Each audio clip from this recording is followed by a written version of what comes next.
Évangile de Luc, chapitre 23. Ils se levèrent tous et ils conduisirent Jésus devant Pilate. Ils se mirent à l'accuser, disant « Nous avons trouvé cet homme excitant notre nation à la révolte, empêchant de payer le tribut à César, et se disant lui-même Christ, roi. » Pilate l'interrogea en ces termes « Es-tu le roi des Juifs ?»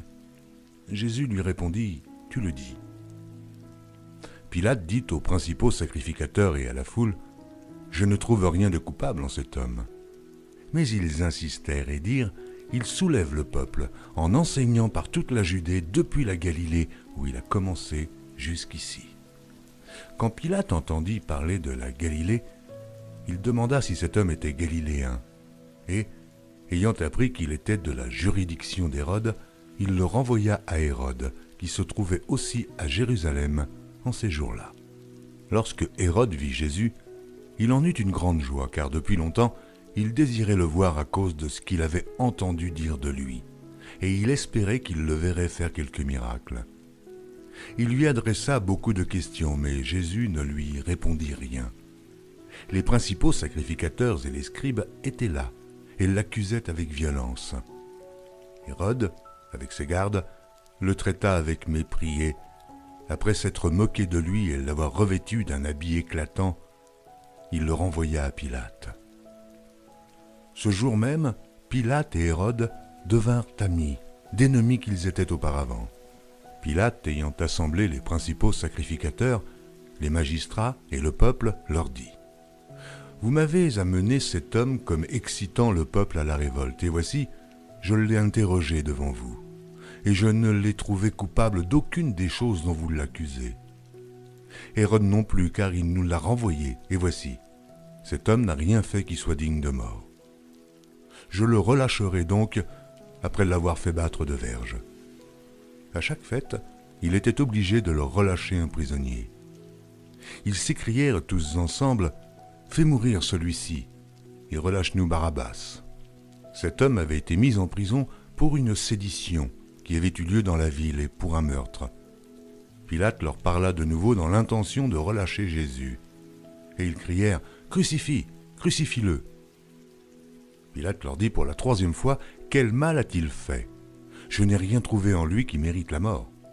Je le relâcherai donc après l'avoir fait battre de verge. » Mais ils insistèrent à grands cris, demandant qu'il fût crucifié, et leurs cris l'emportèrent.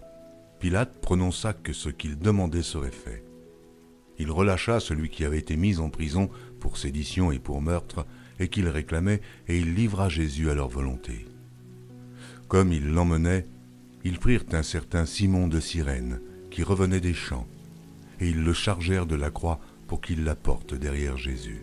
Il était suivi d'une grande multitude des gens du peuple et de femmes qui se frappaient la poitrine et se lamentaient sur lui. Jésus se tourna vers elle et dit « Fille de Jérusalem, ne pleurez pas sur moi, mais pleurez sur vous et sur vos enfants.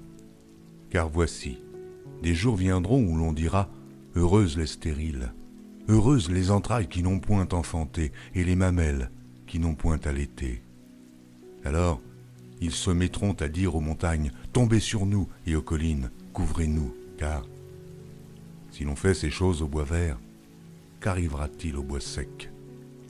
On conduisait en même temps 2 malfaiteurs qui devaient être mis à mort avec Jésus. Lorsqu'ils furent arrivés au lieu appelé Crâne, ils le crucifièrent là, ainsi que les 2 malfaiteurs, l'un à droite, l'autre à gauche. Jésus dit « Père, pardonne-leur, car ils ne savent ce qu'ils font. » Ils se partagèrent ses vêtements en tirant au sort. Le peuple se tenait là et regardait. Les magistrats se moquaient de Jésus, disant « Il a sauvé les autres, qu'il se sauve lui-même s'il est le Christ, l'élu de Dieu. » Les soldats aussi se moquaient de lui. S'approchant et lui présentant du vinaigre, il disait « Si tu es le roi des Juifs, sauve-toi toi-même. » Il y avait au-dessus de lui cette inscription « Celui-ci est le roi des Juifs. » L'un des malfaiteurs crucifiés l'injuriait, disant « N'es-tu pas le Christ ? Sauve-toi toi-même et sauve-nous. » Mais l'autre le reprenait et disait « Ne crains-tu pas Dieu, toi qui subis la même condamnation ? Pour nous, c'est justice, car nous recevons ce qu'ont mérité nos crimes, mais celui-ci n'a rien fait de mal. Et il dit à Jésus, « Souviens-toi de moi quand tu viendras dans ton règne. » Jésus lui répondit, « Je te le dis en vérité, aujourd'hui, tu seras avec moi dans le paradis. » Il était déjà environ la 6e heure, et il y eut des ténèbres sur toute la terre jusqu'à la 9e heure. Le soleil s'obscurcit et le voile du temple se déchira par le milieu.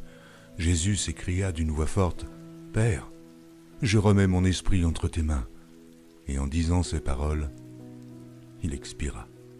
Le centenier, voyant ce qui était arrivé, glorifia Dieu et dit, « Certainement, cet homme était juste. » Et tous ceux qui assistaient en foule à ce spectacle, après avoir vu ce qui était arrivé, s'en retournèrent, se frappant la poitrine. Tous ceux de la connaissance de Jésus et les femmes qui l'avaient accompagné depuis la Galilée se tenaient dans l'éloignement et regardaient ce qui se passait.